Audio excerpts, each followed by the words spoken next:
አንድ የሞት ፍርደኛ ኢትዮጵያዊ በሰጠው አስተያየትም ባለፈው ሳምንት 3 ኢትዮጵያን ወዳጆቼ ወይም ወንድሞቼም በሳውዲ አረቢያ የጸጥታ ኃይሎችም ተገድለዋል። የሳውዲ የጸጥታ ኃይሎችም ዛሬ ወይም ነገ እኔን ሊገድሉኝ ይችላሉ፣ እባካችሁኝ እርዱኝ፣ ታደጉኝ በማለትም መማጸኑ የሁማን ራይትስ ዎችም ምንጮችም ስለ አጠቃላይ የኢትዮጵያን የሞት ፍርደኞችም ግልጽ መረጃም ይሰጣል በማለትም አስታውቀዋል። የሳውዲ አረቢያ የአገር ውስጥ ሚኒስትር ከ9 ቀናት በፊት ባወጣው መግለጫ 3 ኢትዮጵያን ዜጎችም አደንዛዥ እጽ የሆነውን ሐሺሽን በማሸጋገር ወንጀል ተሳትፈዋል በማለትም የግድያ ቅጣት እንደተፈጸመባቸው ይፋም አድርጓል። በነዳጅ ሀብቷም በበለጸገችው ሳውዲ አረቢያ ውስጥ ከነፍስ ማጥፋትና ከከባድ ወንጀሎች ጋር ባልተያዘ ወንጀል ተከሰው ህይወታቸውን የሚነጠቁ የውጭ ሀገር ዜጎችም ቁጥራቸው መጨመሩን የገለጸው ሁማን ራይትስ ዎችም ለምሳሌ ያህል የዛሬ 2 ዓመት 345 የሞትም ቅጣተኞች እንደነበሩ ባለፈው ዓመትም 356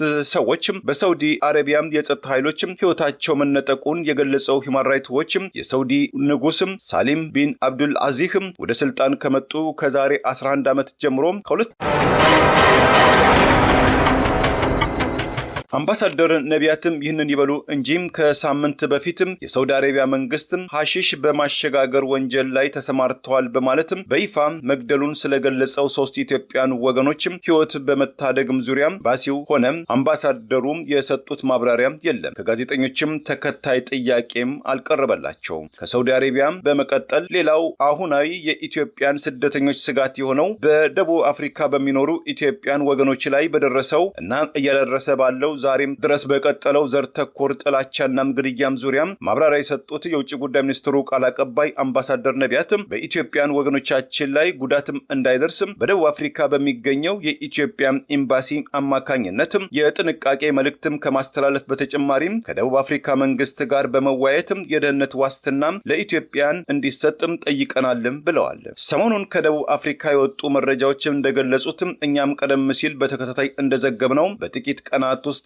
5 ኢትዮጵያን ወገኖች በጆሃንስበርግ ከተማ ውስጥ ከዘር ጠልነትና ከህገወጥ የሰዎች ማዛወር ጋር በተያያዘ መገደላቸው፣ በመቶዎች የተቆጠሩ ኢትዮጵያን ስደተኞችም ህልማቸውን ሳያሳኩ በመንገድ ላይ መቅረታቸውም ተዘግቧል። ጎረቤት ኬንያ፣ ናይጄሪያ፣ ጋና በደቡብ አፍሪካ የሚኖሩ ዜጎቻቸው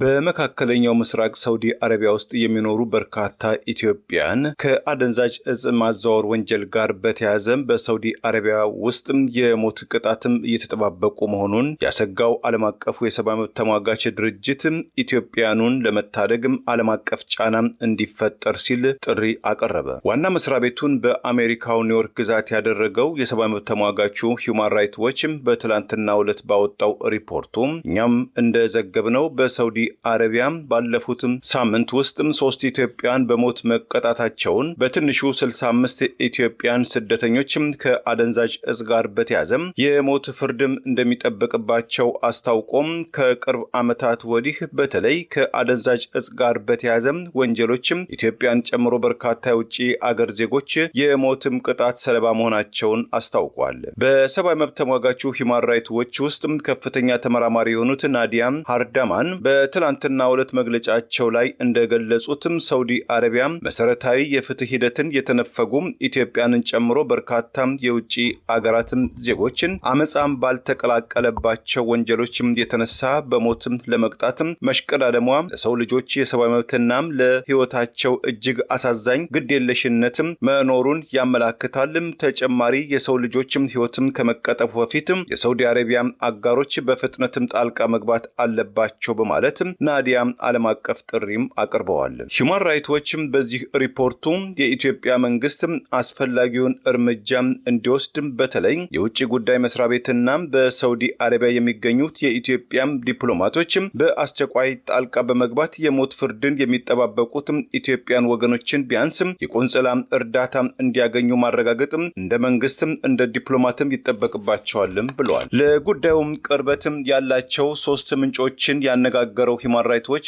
በሳውዲ አረቢያ መንግስት በወንጀለኝነትም ተፈርጀው የሞት ቅጣትም ከሚጠበቃቸው ኢትዮጵያን መካከል የሶስቱን ጉዳይ በምሳሌነት ያጣቀሰም ሲሆን እነዚህ አቅም አልባም ኢትዮጵያን እንደ ፈረንጆቹ አቆጣጠር የዛሬ 6 ዓመት በ2020 እስከ 2022 በሰሜን ኢትዮጵያ የተካሄደውን የደም አፋሳሽም የእርስ በርስም ጦርነትን ሸሽተው የተሻለ ህይወትን እናገኛለን በሚል እሳቤም በእርስ በርስና ቀጠናዊ ጦርነት በምትታመሰው በየመን በኩል ወደ ሳውዲ አረቢያ የገቡ አሲር በተባለ የሳውዲ አረቢያ ግዛት በሚገኘው ካስሚ ሞሼትም በሚባል እስር ቤት ውስጥ በእስራት ላይ የሚገኙ 3 ኢትዮጵያን ሲሆኑ እነዚህ ኢትዮጵያን ወንጀላቸው በጉዟቸው ላይ ገንዘብም ስላስፈለጋቸው ህገ ወጥነቱን በቅጡ ያላወቁትም በኢትዮጵያና በምስራቅ አፍሪካ ህጋዊ የሆነውን ነገር ግን በሳውዲ አረቢያና አንዳንድ አገራትም ከወንጀለኝነት ጋር የሚያስፈርጃቸውን መጠኑን ያልተገለጸ ጫትም ተሸክመው እንዲያስሸጋግሩ መደረጋቸው በሳውዲ አረቢያ ውስጥ ለእስራትና ለሞትም ቅጣትም ተጋላጭነትም አድርጓቸዋልም ብለዋል። ሂውማን ራይትስ ዎችም በመግለጫው እንደነዚህ ምንጮችም ገለጻ አንድ የእጽ አዘዋሪ አንድ ኢትዮጵያዊ ስደተኛን የሳውዲ አረቢያን ጉዞውን እንዲያስመቻችለትም ከፈለገ በኢትዮጵያና በየመን ባህላዊ የመዝናኛ ግብዓት የሆነውና ክልከላ የሌለበትን ነገር ግን በሳውዲ አረቢያ በህግ የሚያስቀጣውን የጫት ምርትን ተሸክሞ እንዲያሸጋግርለትም ቅድሚያ ጫና መፍጠሩን እነዚህ ለእስራት የተዳረጉትም ኢትዮጵያንም ጫት በሳውዲ አረቢያ ውስጥ ማዘዋወር መቃም ህገወጥ መሆኑን ጭራሽም እንደማያውቁም የሂውማን ራይትስ ዎችም ምንጮችም እማኝነታቸውን ሰውተዋል። በሳውዲ አረቢያ የጸጥታ ኃይሎችም የዛሬ 2 ዓመትና 3 ዓመትም አባቻ በተባለ የሳውዲ ግዛት ውስጥ በስራ ላይ ሳሉ በቁጥጥር ስር መዋላቸው የተነገረው 3ቱ ኢትዮጵያን ወንድ ስደተኞች በተለያዩ የሳውዲ አረቢያ እስር ቤቶች ውስጥ ከተዘዋወሩ ወይም ከታሰሩ በኋላ በስተመጨረሻም ካሚሽም ከተባለው እስር ቤት ውስጥ መታጎራቸውን በእስር ቤት ውስጥም ሳሉ ለ2 ወይም ለ3 አጭር ጊዜያት በቡድን በበይነ መረብ በቪዲዮ አማካኝነት የፍርድ ቤት ውሎ ማካሄዳቸው ነገር ግን የህግና የአስተርጓሚ አገልግሎት አለማግኘታቸው ስለተመሰረተባቸው የክስ ቻርጅ ዝርዝር ማብራሪያ እንዳልተሰጣቸው ለሂውማን ራይትስ ዎች ምንጮችም ተናግረዋል። እንደ ሂውማን ራይትስ ዎች ምንጮቹም 3ቱ ኢትዮጵያን የሳውዲ ታሳሪዎች በችሎትም ቆይታቸው በሳውዲ የጸጥታ ኃይሎች አካላዊ ድብደባ እንደደረሰባቸው ስለማያውቁትም ሰነድም እንዲፈርሙ መገደዳቸውን በስተመጨረሻም የፍርድ ቤት ውሳኔ ዕለትም አስተርጓሚ እንደተመቻቸላቸውና ይህም አስተርጓሚ ዋነኛ ተልእኮ ኢትዮጵያኑ ተገን ጠያቂዎች ወይም ታሳሪዎች በሳውዲ አረቢያ ውስጥ የተከለከለውን አደንዛዥ እጽ ወይም ጫትም ይዘው በመገኘታቸው የሞት ቅጣትም እንደሚበየንባቸው ለመግለጽ መሆኑን የሂውማን ራይትስ ዎች ምንጮችም ተናግረዋል። የሳውዲው ዳኛ የኢትዮጵያኑን የግንዛቤ ክህሎትን የአስተርጓሚ እጦትን ከግንዛቤ ውስጥም ሳይከቱም እናንተም ለሌሎችም የመቀጣጫ ምሳሌ ትሆናላችሁ የሚል አስተያየት መሰንዘራቸውም የሂውማን ራይትስ ምንጮችም መረጃም ያስረዳል። በካሽሚር ማሼትም እስር ቤት ውስጥ ከ2 ዓመታት በላይ ታስረው የሚገኙትም 3ቱ ኢትዮጵያን የሞት ፍርደኞችም ፈጽመውታል ስለተባለው ወንጀል አቤት የማለት መብትም እንደሌላቸው የሞት ቅጣቱ መቼ እንደሚፈጸምባቸው ምንም መረጃ እንዳላገኙ ነገር ግን በዚያው እስር ቤት ውስጥ እነርሱን ጨምሮ በትንሹ 65 ያህል ኢትዮጵያን ከአደንዛዥ እጽ ጋር በተያያዘ የሞት ቅጣትም የሚጠባበቁ እንደሆነ ሌሎችም የሳውዲ አረቢያ ዜጎችም ከሰው ህይወትም ማጥፋትና ከባድ ወንጀሎች ጋር በተያያዘ በዚያው እስር ቤት ውስጥ እንደሚገኙም ታውቋል። ምንም እንኳን ተጨባጭ መረጃ ባይኖረውም ሂውማን ራይትስ ዎች እንደገመተው ከ200 በላይ ኢትዮጵያን ተገን ጠያቂዎች በተመሳይ እስር ቤት ውስጥ ሆነው የተጣለባቸውን የሞት ቅጣት በመጠባበቅ ላይ እንደሚገኙ የተለያዩ የመገናኛ ብዙሃን ሪፖርቶችን ግምቶችን ሂውማን ራይትስ ዎች አጣቅሷል። ባለፈው ሚያዝያም ወይም በፈረንጆቹ አፕሪል 21 2026 በሳውዲ አረቢያ እስር ቤት ውስጥ አንድ ክስተት መፈጸሙን ያወሱት የሂውማን ራይትስ ዎች ምንጮችም የሳውዲ የጸጥታ ኃይሎችም 3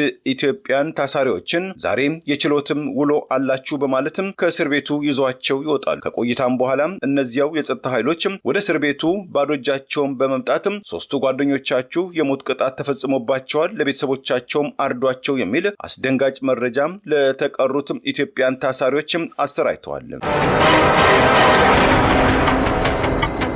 እነዚህ በጭንቀት ውስጥ የወደቁ የተጣለባቸውን የሞት ፍርድ መቼ እንደሚፈጸም በቅጡ የማያውቁ ኢትዮጵያን ተገን ጠያቂዎችም በእስር ቤት ውስጥ ከወደቁ ጀምሮ በማንም ጎብኚ አለመጎብኘታቸውን በጅዳ የሚገኘው የኢትዮጵያን ቆንጽላ ጽሕፈት ቤትም ባለስልጣናትም እንዲሁም ምንም አይነት የህግና የኮሙኒኬሽን አገልግሎት አለማድረጋቸውን ታሳሪዎቹ በምሬት መግለጻቸውን ሂውማን ራይትስ ዎችም በሪፖርቱ ላይ አጣቅሷል። አንድ የሞት ፍርደኛ ኢትዮጵያዊ በሰጠው አስተያየትም ባለፈው ሳምንት 3 ኢትዮጵያን ወዳጆቼ ወይም ወንድሞቼም በሳውዲ አረቢያ የጸጥታ ኃይሎችም ተገድለዋል። የሳውዲ የጸጥታ ኃይሎችም ዛሬ ወይም ነገ እኔን ሊገድሉኝ ይችላሉ፣ እባካችሁኝ እርዱኝ፣ ታደጉኝ በማለትም መማጸኑ የሂውማን ራይትስ ዎችም ምንጮችም ስለ አጠቃላይ የኢትዮጵያን የሞት ፍርደኞችም ግልጽ መረጃም ይሰጣል በማለትም አስታውቀዋል። የሳውዲ አረቢያ የአገር ውስጥ ሚኒስትር ከ9 ቀናት በፊት ባወጣው መግለጫ 3 ኢትዮጵያን ዜጎችም አደንዛዥ እጽ የሆነውን ሐሺሽን በማሸጋገር ወንጀል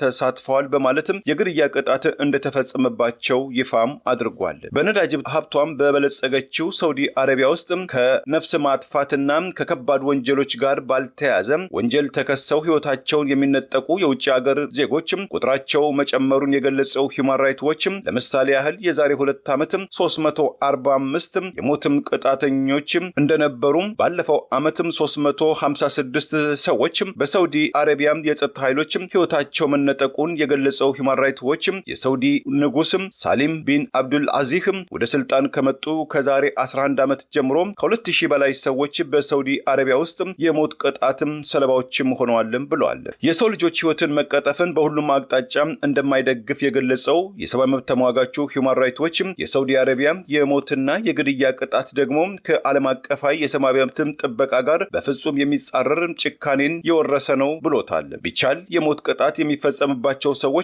የሰው ህይወትን ያጠፉ አሊያም አካላዊ ጉዳት ወይም ቦዲ ሃርም ወንጀል የፈጸሙ ሰዎች ላይ ቢያተኩር ይሻላል ያለው ሂውማን ራይትስ ዎች ጫት የመሳሰሉት አደንዛዥ እጽ አሸጋግረዋል የተባሉ ግለሰቦችን መግደል የሞራልም ሆነ የህግ አግባብነት እንደሌለውም ምክረ ሐሳቡን ሰጥቷል። ለሙስሊምና ለዜጎቿ አልኮል መጠጦችን የከለከለችው በተቃራኒው በሪያድ ውስጥ ለሚኖሩ የውጭ አገራት ዲፕሎማቶች ወርሃዊ ገቢያቸው 13000 የአሜሪካን ዶላር ወይም 50000 የሳውዲ ሪያድ አካባቢ ከሆነ ልዩ የአልኮል ፍቃድ እንዲኖራቸው የተለያዩ ዘመናዊ የስልክ አጠቃቀም ወይም አፕስን ዳውን በማድረግ እነዚህ ደጎስ ያለ ወርሃዊ ገቢ ያላቸው በትንሹ በሳውዲ አረቢያ ውስጥ 30 ወራት ወይም ከ5 ዓመት በላይ የኖሩ ዲፕሎማቶች ምርጥ ሰዎች ወርሃዊ የመጠጥም ኮታቸው ተጋሪ እንዲሆኑ የሚያስችል አዲስ አሰራር የቀየሰችው ሳውዲ አረቢያ በተቃራኒው ገዳይ ያልሆኑ እጾችን ይዘዋል ተብለው የተጠረጠሩ በሞት የመቅጣት እርምጃ በሳውዲ አረቢያ ውስጥ ባለፈው ዓመት በግምት 68 ከመቶ ማሻቀቡን ሂውማን ራይትስ ዎችም ታዝበዋል። በመቶ ሺዎች የሚቆጠሩ ኢትዮጵያን በሳውዲ አረቢያ ውስጥ በኑሮና በስራም ገበታ ላይ እንደሚገኙ የገለጸው የሰብአዊ መብት ተሟጋቹ ሂውማን ራይትስ ዎች እነዚህ ኢትዮጵያን በአገራቸው ውስጥ ከገጠማቸው የመልካም አስተዳደር እጦት ለማፋሳሽ የእርስ በርስ ጦርነትና የሰብአዊ መብት ጥሰቶችን በመሸሽ ለተሻለ ኑሮም ሲሉ በሳውዲ አረቢያ እንደሚኖሩ ገልጾ ለበርካታ ኢትዮጵያን ሳውዲ አረቢያ እስር ቤቶች ውስጥ እጅግ አስከፊ በሆነ አያያዝም እንደሚሰቃዩ ከዛሬ 3 ዓመት በፊት በየመን በኩል ወደ ሳውዲ አረቢያም ለመሸጋገር የሞከሩም በትንሹም ከ100 በላይ ኢትዮጵያን ተገን ጠያቂዎችም በሳውዲ አረቢያ የአልሞ ተኳሽ የድንበር ላይ ጠባቂዎችም በተተኮሰባቸው ጥይት መሞታቸውን ሂውማን ራይትስ ዎች የቀደመ መዛግብቱን በማጣቀስም ይህም እርምጃም በሰው ልጆች ላይ የተፈጸመ ወንጀል ወይም ክራይም አጌንስት ሁማኒቲም ሲል ወንጅሎታል። የሳውዲ አረቢያ መንግስት በኢትዮጵያን ተገን ጠያቂዎች ላይ ለመውሰድ የተዘጋጀበትን የሞት ቅጣት በአስቸኳይ እንዲያቆም በቀጣይነትም የዓለም አቀፍ ህጎችን ተገዢ እንዲሆን የሚያስችላቸውን ግዴታዎችም እንዲፈትሽ በህፃናት በሲቪሊያኖችና በፖለቲከኞች ላይ የሚወሰዱ ማንኛውም ህገወጥ እርምጃዎች እንዲቆሙ ሂውማን ራይትስ ዎችም ጥሪ አቅርበዋል። የኢትዮጵያ መንግስት በተለይ የውጭ ጉዳይ ሚኒስትርና በሳውዲ አረቢያ የሚገኙ የኢትዮጵያ ኤምባሲና ቆንጽላም ተወካዮች በሳውዲ አረቢያ በእስራት ላይ የሚማቅቁ ዜጎቻቸውን ተገቢውን የህግና የቆንጽላ እገዛ የሚያገኙበትን መንገድ በአስቸኳይ እንዲሰጥም ከሳውዲ አቻቸው ጋርም በተገቢው መንገድ በመገናኘትም ዜጎቻቸውን ሊታደጉ እንደሚገባ የሰብአዊ መብት ተሟጋቹ ሂውማን ራይትስ ዎችም አሳስበዋል። በዓለማችን ላይ በአሁኑ ወቅት አሜሪካንን፣ ቻይናን፣ ሳውዲ አረቢያን፣ ኢራቅን ጨምሮ ወደ 55 አገራት የሞት ቅጣትን ተግባራዊ የሚያደርጉ ሲሆን ከ110 በላይ አገራትም የሞት ቅጣትን ሙሉ በሙሉ ከህጋቸው ፍቀዋል። በርካታ አገራትም የሞት ቅጣት በህጋቸው ውስጥ ቢካተትም በተግባር ግን ሲተገብሩትም አይስተዋሉ። ሳውዲ አረቢያ፣ ኢራን፣ ኢራቅም፣ ኩዌትና የተባበሩት አረብ ኤሚሬትም አደንዛዥ እጽ ጋር በተያያዘም ወንጀሎችም የሞት ቅጣት ከሚፈጸምባቸው በርካታ የመካከለኛው ምስራቅ አገራት መካከል መሆናቸው ተመልክቷል። ዛሬም አዲስ አበባ ውስጥ በወቅታዊ የአገራዊና ዓለም አቀፋዊ ጉዳዮች ዙሪያ ጋዜጣዊ መግለጫ የሰጡት የውጭ ጉዳይ ሚኒስትሩም ቃል አቀባይ አምባሳደር ነቢያት ጌታቸው በመካከለኛው ምስራቅ ውስጥ በወንጀል ተጠርጥረው የፍርድ ሂደትም አልፈው አስከፊ የሆነ የፍርድ ውሳኔ የደረሰባቸው ያላቸውን ኢትዮጵያን በሳውዲ አረቢያ በጅዳ ከተማ በሚገኘው የኢትዮጵያ ቆንጽላ ጽሕፈት ቤቶች እንደዚሁም ሪያድ በሚገኘው ኤምባሲው ሆነ በከፍተኛ ደረጃ ጉዳዩን በመከታተል በዜጎች ላይ የተጣለውን ፍርድም እንዲለዝብ የማድረግ ጥረትም ሲካሄድ ቆይቷልም ብለዋል። አምባሳደሩ በመቀጠልም አሁን በእንጥልጥል ላይ ያሉ የዜጎችን ጉዳይ ኤምባሲያችን እየተከታተለ ይገኛል። የሳውዲ አረቢያ መንግስትም ወደ ከፋ እርምጃ አይሄድም ብዬም ተስፋ አደርጋለሁ። የቅርብ ክትላችን ግን ይቀጥላልም ብለዋል። አምባሳደር ነቢያትም ይህንን ይበሉ እንጂም ከሳምንት በፊትም የሳውዲ አረቢያ መንግስትም ሐሺሽ በማሸጋገር ወንጀል ላይ ተሰማርተዋል በማለትም በይፋ መግደሉን ስለገለጸው 3 ኢትዮጵያን ወገኖችም ሕይወት በመታደግም ዙሪያ ኤምባሲው ሆነ አምባሳደሩም የሰጡት ማብራሪያ የለም። ከጋዜጠኞችም ተከታይ ጥያቄም አልቀረበላቸውም። ከሳውዲ አረቢያ በመቀጠል ሌላው አሁናዊ የኢትዮጵያን ስደተኞች ስጋት የሆነው በደቡብ አፍሪካ በሚኖሩ ኢትዮጵያን ወገኖች ላይ በደረሰው እና እያደረሰ ባለው ዛሬም ድረስ በቀጠለው ዘር ተኮር ጥላቻና ግድያም ዙሪያም ማብራሪያ የሰጡት የውጭ ጉዳይ ሚኒስትሩ ቃል አቀባይ አምባሳደር ነቢያትም በኢትዮጵያን ወገኖቻችን ላይ ጉዳትም እንዳይደርስም በደቡብ አፍሪካ በሚገኘው የኢትዮጵያ ኤምባሲ አማካኝነትም የጥንቃቄ መልእክትም ከማስተላለፍ በተጨማሪም ከደቡብ አፍሪካ መንግስት ጋር በመወያየትም የደህንነት ዋስትና ለኢትዮጵያን እንዲሰጥም ጠይቀናልም ብለዋል። ሰሞኑን ከደቡብ አፍሪካ የወጡ መረጃዎችም እንደገለጹትም እኛም ቀደም ሲል በተከታታይ እንደዘገብነው በጥቂት ቀናት ውስጥ 5 ኢትዮጵያን ወገኖችም በጆሃንስበርግ ከተማ ውስጥ ከዘር ጠልነትና ከህገወጥ የሰዎች ማዛወር ጋር በተያያዘ መገደላቸው፣ በመቶዎች የተቆጠሩ ኢትዮጵያን ስደተኞችም ህልማቸውን ሳያሳኩ በመንገድ ላይ መቅረታቸውም ተዘግቧል። ጎረቤት ኬንያ፣ ናይጄሪያ፣ ጋና በደቡብ አፍሪካ የሚኖሩ ዜጎቻቸው ራሳቸውን ለአደጋም ተጋላጭ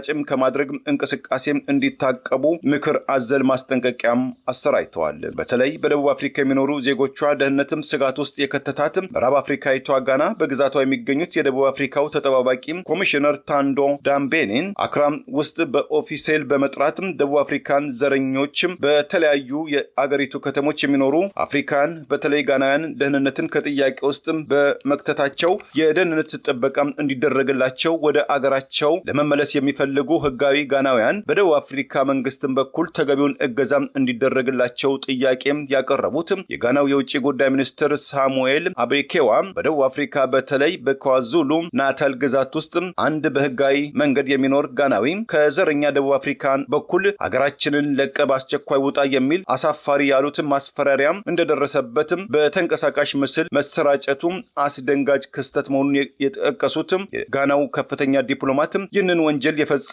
ግለሰቦች ማንኛውም ህጋዊ እርምጃ ሊወሰድባቸው እንደሚገባም ገልጸዋል። ገቢውን እርምጃም ሊወሰድም በዝግጅት ላይ ነን ሲሉም የአገራቸውን መንግስት አቋምም አስረድተዋል። የደቡብ አፍሪካን አነስተኛ የቢዝነስ ኢንዱስትሪም በማቋቋምና በሁለት እግሩም እንዲቆም ወሳኝ ሚናም ከተጫወቱት የአፍሪካ ልጆች መካከል ቀዳሚ የሆኑትም ደቡብ አፍሪካ በአፓርታይድ ዘመን ብዙዎችም አገራት ጀርባቸውን በሰጡበት ወቅት የቀድሞው የደቡብ አፍሪካው የነጻነት ታጋይ የመጀመሪያው የአገሪቱ ጥቁር ፕሬዝዳንት ኔልሰን ማንዴላን ኢትዮጵያዊ ፓስፖርትም ከመስጠትም በተጨማሪ መሰረታዊ ወታደራዊ ስልጠና ኢትዮጵያ ውስጥ እንዲያካሄዱ በሯን የከፈተችው ኢትዮጵያ የታላቁ የእስልምና እምነትም በዓለም ላይ ከመስፋፋቱ በፊትም የነብዩ መሐመድ መልእክተኞችን በደስታ በመቀበል ለእስልምና እምነት መስፋፋትም ጉልህ ሚና መጫወቷ በሃይማኖቱ አባቶች ሳይቀር የሚመሰከርላትም ኢትዮጵያ ልጆቿን በሳውዲ አረቢያም ሆነ በደቡብ አፍሪካ ከሚኖሩ የሌሎች ሀገራት ዜጎች ባነሰ መልኩ መታየታቸው ለተለያዩ የዘር ጠል ጥቃቶች መጋለጣቸው የኢትዮጵያም ዲፕሎማሲያዊና ጫና ፈጣሪነት ደካማ መሆኑን አሊያም የተቀባዮቹ አገራትም ታሪክን በውል አላዋቂነት እንደሆነ በርካታዎች በቁጭትም ይገልጻሉ። ለብር ራዲዮ ለተጠናቀረው ታምሩ ገዳ ነኝ። ቸርን ሰንበት። መልካሙን ሁሉ ያሰማን።